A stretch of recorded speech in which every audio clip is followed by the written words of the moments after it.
Hebreus 13:8. Jesus Cristo é o mesmo ontem e hoje e eternamente. Versículo 14. Porque não temos aqui cidade permanente, mas buscamos a futura. Assentai-vos dando glória a Deus.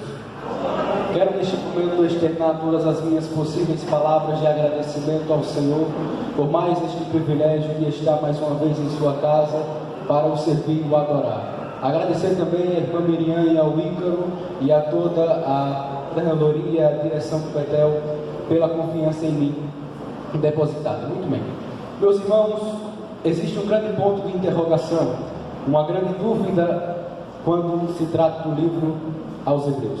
Essa dúvida é: quem foi que escreveu Hebreus? Qual foi o verdadeiro escritor deste livro? Deus não nos revela em nenhum momento da Sagrada Escritura quem realmente escreveu Hebreus. Deus não diz, por exemplo, como nas cartas de Paulo, quem foi o escritor desse livro. Creio eu que para que, quando pregamos, ou lemos, ou explicamos este livro, apenas a glória seja destinada para Deus, para Jesus e para o Espírito Santo. Porque, por exemplo, quando pregamos ou lemos nas cartas do apóstolo Paulo, as 13 cartas do apóstolo Paulo, sempre deixamos algum tempo de nossa fala para gloriar, exaltar, honrar Paulo, coisa que não é errada, mas acaba de certa forma tirando o foco da pregação que é Jesus. Porém, em Hebreus não podemos fazer isso. Em Hebreus só há espaço para adorar o Senhor. E percebemos isso no primeiro versículo em que lemos: em um meio ao mundo, posso até dizer que permita o miserável em que vivemos. Um mundo onde parece não ter fim. Alguns até dizem que ninguém segura este país. E como canta Armando Filho, só Deus segura este país. Em meio ao mundo ao caos, o mundo caótico, nós temos que nos lembrar todos os dias, quando abrimos os nossos olhos, que Jesus Cristo é o mesmo. E de tantas atribuições de Cristo que não mudam, que durarão durante a eternidade. Gostaria de lhes falar apenas duas, porque se fosse falar das características de Jesus, passaríamos horas e horas. Muito bem, Jesus Cristo, ao lermos a primeira carta do apóstolo João, no capítulo 2, versículo 1, percebemos que Cristo é o nosso fiel advogado. Sabemos que quem vive, quem realmente é nova criatura, nasceu de novo, aceitou a Jesus como seu único, suficiente Salvador e reconhece o senhorio de Cristo em sua vida, não vive mais para o mundo. Pode dizer com o coração e a alma alegre que o mundo não vive mais nele, mas Cristo vive nele. Quem realmente nasceu de novo não é deixado ser reinado pelo pecado, mas busca se santificar cada vez mais. Porém, por sermos seres humanos, falhos, somos sujeitos a erros e a pecar algumas vezes. E meus irmãos, para isso Deus nos separou, Deus nos deixou um advogado. E esse advogado, como canta Cícero de Nogueira, se não me engano, é o advogado das causas perdidas. Para ele não há nada impossível, como tem um louvor que diz, não vou lembrar o louvor, muito bem. É o advogado das causas perdidas. Meus irmãos, não pensamos, às vezes, quando a luta vem. Às vezes queremos agir da nossa maneira, mas Deus sabe todas as coisas. O advogado está nesta noite lhe dizendo que Ele está no controle. Em toda a Sagrada Escritura, Jesus é justo, e pelo fato de seu caráter ser totalmente contaminado com o pecado, Ele tem total capacidade de ser o nosso advogado, nosso intercessor perante ao Senhor. Então, mesmo que o homem diga que não tenha jeito, mesmo que o homem diga que não vai ter jeito, que pode ir para a justiça, para a polícia, para onde for, o nosso advogado não precisa de direito, não precisa de juiz, não precisa de terno de gravata para decretar a vitória, mas do céu, com o estralar de dedos, ele muda a história, muda cativeiro, transforma vidas e tudo muda. Aleluia! Muito bem, vamos para a segunda atribuição. Jesus Cristo é o médico dos médicos. Em Tiago, ele é o médico dos médicos, é a saúde das nações. Como diz ao seu Pires, é o doutor Jesus Cristo. Não existe doença do fio do cabelo ao dedo do pé. O poder sarador do doutor Jesus Cristo opera milagres por meio da fé. Meus irmãos, ele não precisa de bisturi, de agulha, do que for. Sem corte, sem cicatriz. Ele é capaz de curar, sarar, operar de qualquer maneira na sua vida. Lembramos que em Gênesis, Jesus, Deus melhor dizendo, diz: façamos o homem à nossa imagem conforme a nossa semelhança. Muito bem. Perceba que nesse momento tem uma conversa, está tendo uma ligação entre a Trindade. E servimos a um Deus que é um, mas é dividido em três. E nós, como somos imagem conforme a semelhança de Deus, somos uma pessoa, porém divididas em três partes. Nosso corpo, melhor dizendo, nós somos divididos em espírito, alma e corpo. E a melhor definição, penso eu, para espírito, alma e corpo, se encontra em João capítulo 7, versículo 11, que diz assim: por isso não reprimirei a minha boca, falarei na angústia do meu espírito, queixar-me-ei na amargura da minha alma. Perceba que nesse versículo João destaca, dá três sequências essas que são boca, espírito e alma. A primeira sentença, que é boca, é claro, representa o corpo, e as outras duas respectivamente são espírito e alma. Somos constituídos por esses três elementos. O corpo, meus irmãos, é a parte que tem contato com o mundo material, a parte que tem contato com o mundo exterior. É no corpo que sentimos dores, quando levamos uma queda, ralamos o joelho. É no corpo que se corta, que sai sangue. É o corpo em que Jesus sofreu por nós, padeceu por nós, veio para ser nosso substituto e venceu a morte e está sentado à direita de Deus. Foi no corpo que ele passou por tantas aflições e nós também passaremos. O segundo é a alma. A alma, uma só frase a define: a alma é a sede dos sentimentos. É na alma que sentimos alegria, tristeza, amor, paixão, enfim. É na alma, por exemplo, o salmista escreve: por que estáis abatido, a minha alma? A alma também se abate.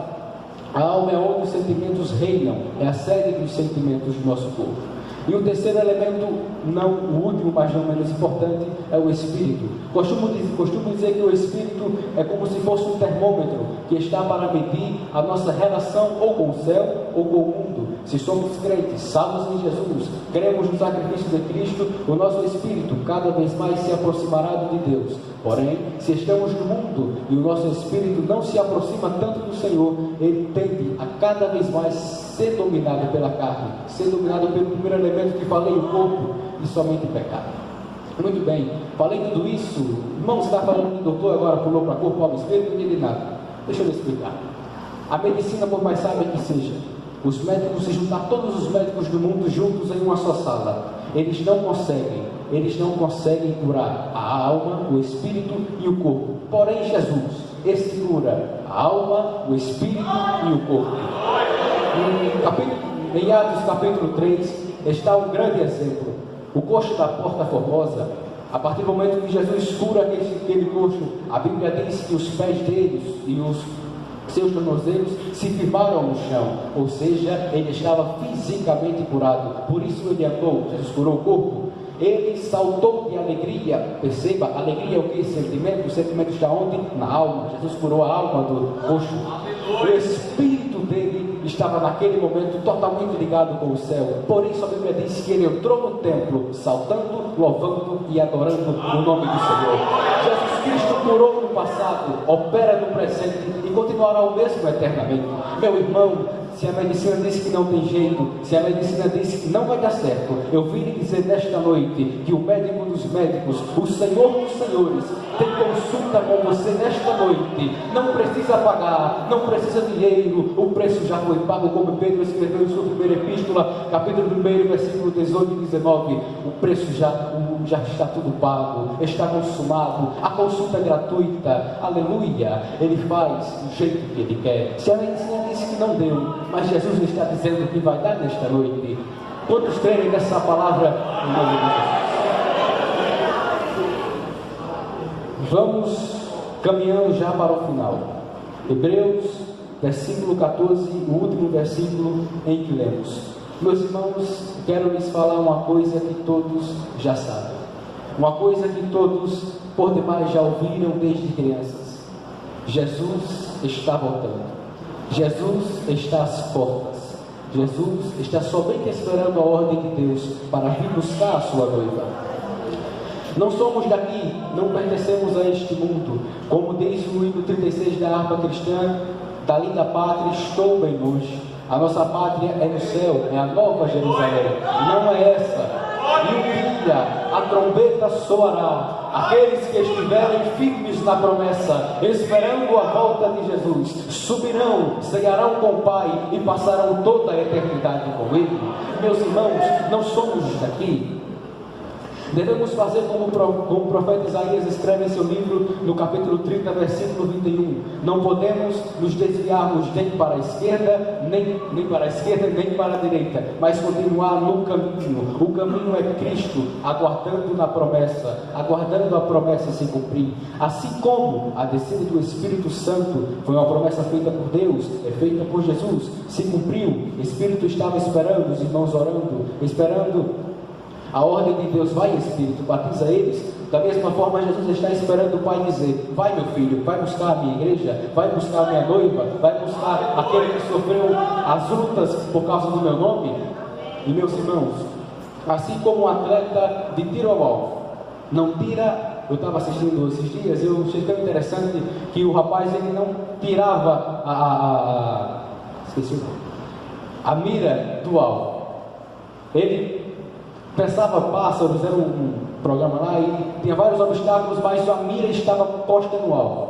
Lembre-se que quando Cristo foi crucificado, Ele não estava nem à direita nem à esquerda, mas Ele estava no meio, Ele estava no centro. E hoje Ele está no centro, está no meio, Ele é o alvo. É necessário que nós ficamos sempre olhando para o alvo. Se olharmos para a direita ou para a esquerda, infelizmente sairemos do caminho. E se sairmos do caminho, não herdaremos o reino de Deus. Meus irmãos, a palavra de Deus nos diz que Cristo está às portas. Cristo vai voltar. E quem vai para Jerusalém tem um semblante diferente. Quem vai subir para Nova Jerusalém se veste de forma diferente. Quem vai subir para Nova Jerusalém anda de maneira diferente. Quem vai subir para Nova Jerusalém fala de forma diferente, age diferente. Enfim, não é igual ao mundo. E nós estamos vivendo um período onde a igreja, infelizmente, está se misturando com o mundo. Muitos dizem: não, mas eu vou andar como fulano, vou falar como fulano, para que ele goste de mim, goste do meu jeito e venha para a igreja. Muito pelo contrário. A partir do momento que nos deixamos ser levados pelas nossas próprias vontades, que andamos conforme o mundo, conforme o que o mundo prega, o mundo, ao invés de querer se aproximar de Cristo, querer vir para a igreja, ele vai ter mais raiva de nós cada vez mais. Vai dizer: como é que esse é crente se anda do mesmo jeito que eu? Como é que ele é crente se veste como uma menina qualquer? Como é que ele é crente se fala cada palavra? Que misericórdia! Você estará envergonhando o Evangelho. Porém, se as lutas chegarem, as provas chegarem, e você fizer semelhante a Jó e a Mardoqueu, e não sair da porta, ficar na porta, pode querer empurrar, lhe dar uma rasteira, lhe dar cotoveladas, lhe dar murro, mas você falar: não, eu fico na porta, que nem Jó. Pode chegar, pode as famílias me maltratarem, mas na porta estou, na porta não vou sair. A porta é Cristo, ela é estreita, é difícil de entrar, é difícil de passar, mas eu vim passar por ela. Aleluia! Que passar pela porta estreita é lá o reino de Deus.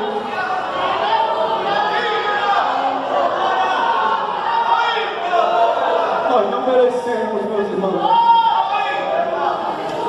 mas Cristo morreu por nós, para que pudéssemos estar na porta, aguardando e esperando na vida dele. O caminho é Cristo, a porta é Cristo. Aleluia!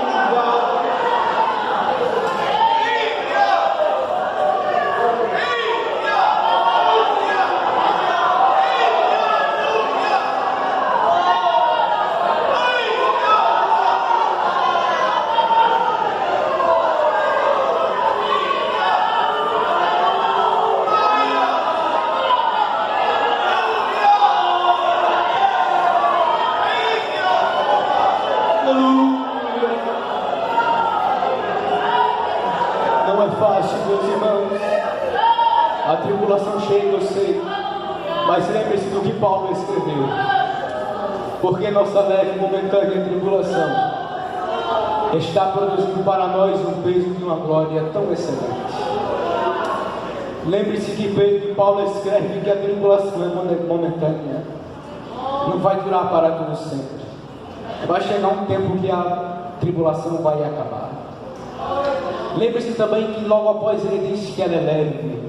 Mesmo que nós pensamos e achamos que a tribulação, que a luta, que a prova é muito grande, que não tem jeito, que não vai dar certo, mas Paulo escreve que ela é leve, porque tribulação realmente forte, pesada, sofreu Jesus por nós. E lembre-se que um dia, como está escrito em 1 Tessalonicenses, com alarido e voz de arcanjo descerá o Senhor para nos buscar.